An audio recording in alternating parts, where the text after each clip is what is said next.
नमस्कार दोस्तों, semi exam guide channel पर आपका स्वागत है।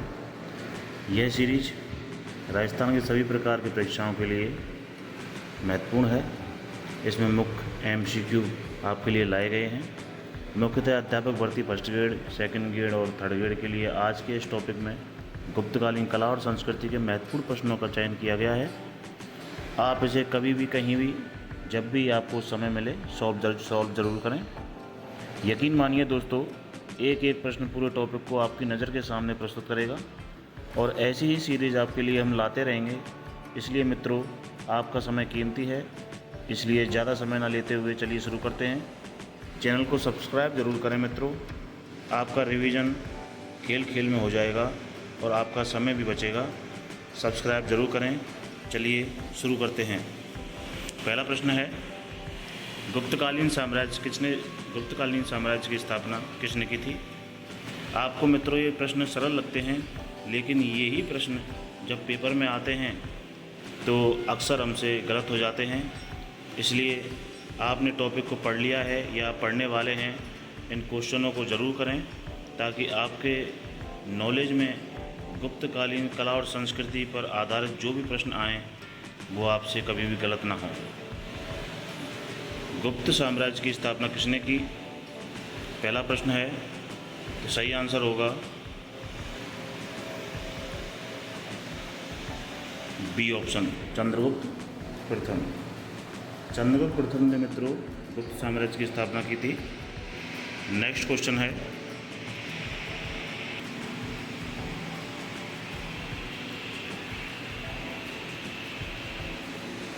चंद्रगुप्त प्रथम का शासनकाल कब था? आपके ऑप्शन आपके सामने हैं।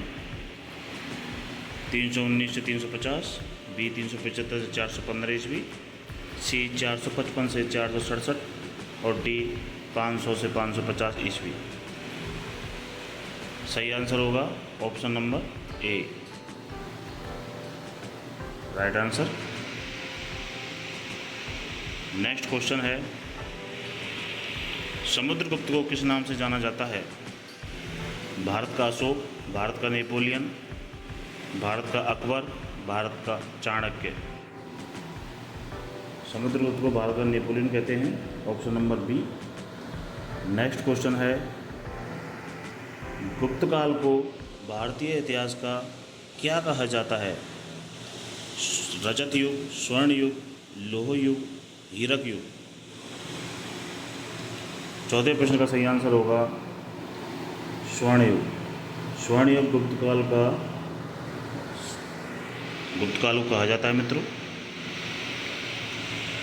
नेक्स्ट क्वेश्चन नंबर 5, गुप्तकाल में किस भाषा में अधिक साहित्य रचा गया?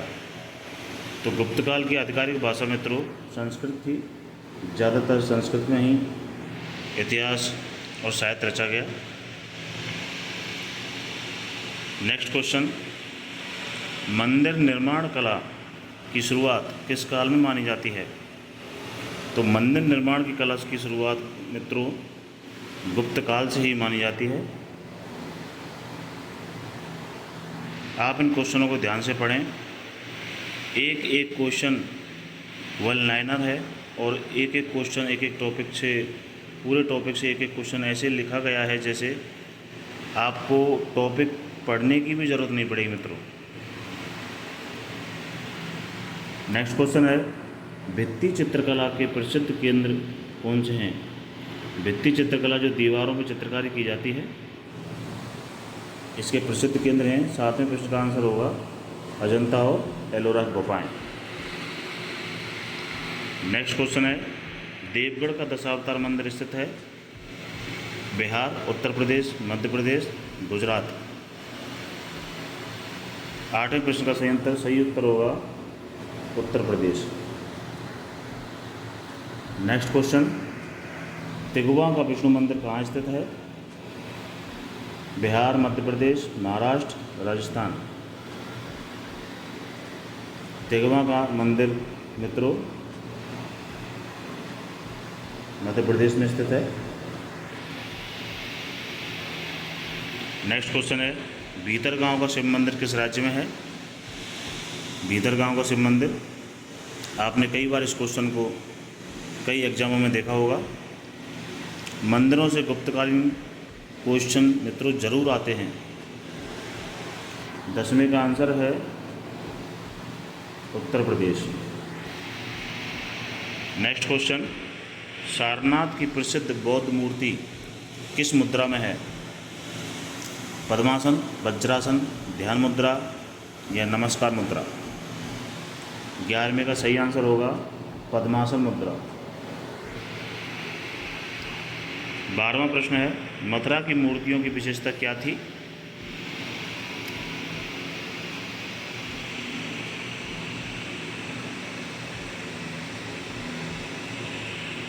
मथुरा की मूर्तियों की विशेषता क्या थी मित्रों? अष्टभुज शरीर, अलंकरणहीन, ठोस पत्थर, सफ़ेद रंग। राइट आंसर होगा अष्टपुष्ट शरीर। मूर्तियों की जो कलाकारी थी वो बहुत ही अच्छी थी।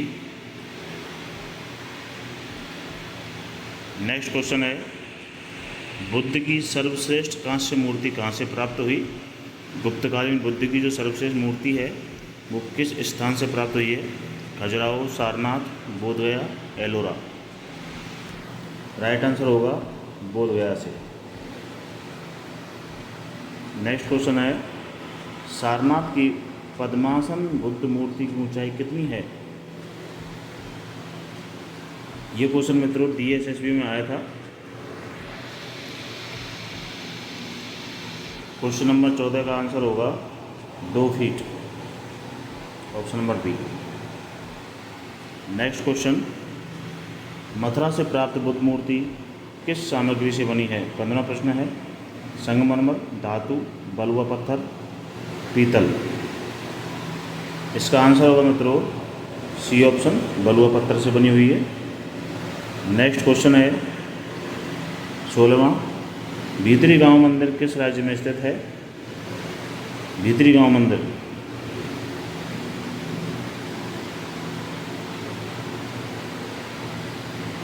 ये दोबारा आ गया क्वेश्चन दोस्तों, उत्तर प्रदेश। अजंता की चित्रकला, 17वां प्रश्न है, अजंता की चित्रकला किस विषय पर आधारित है? जीवन व्रत, जैन कथाएं, जातक कथाएं या वेद? आपको पता होगा, आपने टॉपिक पढ़ा होगा, तो जातक कथाओं पर आधारित अजंता की चित्रकला शैली है। अजंता गुफाएं किस राज्य में हैं? 18वें का सी, मध्य प्रदेश में। सॉरी दोस्तों, 18वें का बी, महाराष्ट्र। अजंता एलोरा गुफाएं महाराष्ट्र में हैं। दशावतार मंदिर विष्णु को समर्पित है, यह कहाँ स्थित है? खजुराहो, देवगढ़, सांची, उज्जैन। दशावतार मंदिर देवगढ़ का प्रसिद्ध है। 20वां प्रश्न है, मंदिर निर्माण में शिखर की प्रारंभिक झलक सबसे पहले किस काल में देखी जाती है? शिखर जो बनाए गए थे सर्वप्रथम मित्रों गुप्त काल में ही बनाए गए थे और मंदिर शैली का प्रचलन गुप्त काल से ही शुरू हुआ था। Option number C. 21वां प्रश्न है, बुद्ध की 7 फीट ऊंची प्रतिमा या मूर्ति कहाँ से प्राप्त हुई है? तो 21वें का राइट आंसर होगा ऑप्शन नंबर बी, सुल्तानगंज। 22वां प्रश्न है, मथुरा शैली की मूर्तियों में किसकी प्रमुखता थी? सरलता, बलिष्ठता, सौंदर्य, रंगीनता। तो 22वें प्रश्न का राइट आंसर होगा बलिष्ठता। मथुरा शैली की मूर्तियाँ मित्रों, पहले ये प्रश्न आया है, अष्टपुष्ट थी। ये प्रश्न इसलिए रखे गए हैं मित्रों ताकि आपसे कोई भी पॉइंट छूटे ना। एक एक पॉइंट को खुलकर एक एक पॉइंट का एक एक प्रश्न बनाया गया है। चलिए आगे चलते हैं। बोधगया की कांस्य मूर्ति किस धातु की बनी है? बोधगया जो है उसकी कांस्य जो मूर्ति प्रश्न प्राप्त हुई है वो किस धातु की बनी हुई है? 23वें प्रश्न का राइट आंसर होगा तांबा। नेक्स्ट क्वेश्चन है, अजंता की गुफाओं की कुल संख्या कितनी है? ये प्रश्न कई बार मित्रों कई पीएससी परीक्षाओं में पूछा गया है। 24 में का राइट आंसर होगा ऑप्शन नंबर सी, 30 गुफाएँ हैं। नेक्स्ट क्वेश्चन है 25वां, गुप्त काल में किस प्रकार के मंदिरों का निर्माण हुआ? लकड़ी, पत्थर, मिट्टी, धातु। तो ऑप्शन नंबर बी, पत्थर के। नेक्स्ट क्वेश्चन है गुप्त काल के मंदिर निर्माण में किस शैली का प्रारंभ हुआ? 26वां प्रश्न, राइट आंसर होगा ऑप्शन नंबर ए, नागर शैली। नागर शैली दोस्तों ज़्यादातर उत्तरी भारत में है और द्रविड़ शैली दक्षिण भारत में पाई जाती है, ये आपको याद रखना है। नेक्स्ट क्वेश्चन है 27, गुप्त काल में सबसे अधिक प्रचलित धर्म कौन सा था? बौद्ध धर्म, जैन धर्म, वैदिक धर्म या सिख धर्म? 27वें प्रश्न का राइट आंसर होगा वैदिक धर्म। गुप्त काल का मुख्य धर्म वैदिक धर्म था। 28वां प्रश्न है पंचायती व्यवस्था की स्थापना किस काल में मानी जाती है मित्रों? पंचायती व्यवस्था की शुरुआत गुप्त काल से ही मानी जाती है दोस्तों, option number B right answer. 29वां प्रश्न है गुप्त काल की एक प्रमुख विशेषता थी?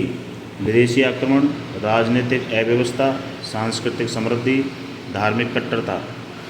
29वें प्रश्न का राइट आंसर होगा सांस्कृतिक समृद्धि, सी राइट आंसर है। और लास्ट और अंतिम क्वेश्चन 30वां, गुप्त काल को हिंदू पुनर्जागरण का युग क्यों कहा जाता है? साहित्य की कमी के कारण, मंदिरों की गिरावट के कारण, हिंदू धर्म का पुनः उत्कर्ष, बौद्ध धर्म का विकास। ऑप्शन नंबर सी मित्रों, हिंदू धर्म का उत्कर्ष। मित्रों ये सीरीज आपको उम्मीद करते हैं पसंद आई होगी। ऐसे ही नेक्स्ट सीरीज के लिए वीडियो देखते रहें और चैनल को सब्सक्राइब जरूर करें मित्रों, ताकि हमें भी मोटिवेशन मिलता है और हम आगे ऐसी ही चुनौतीपूर्ण वीडियो आपको लाते रहेंगे और क्वेश्चनों का स्तर और भी मजबूत करेंगे। धन्यवाद।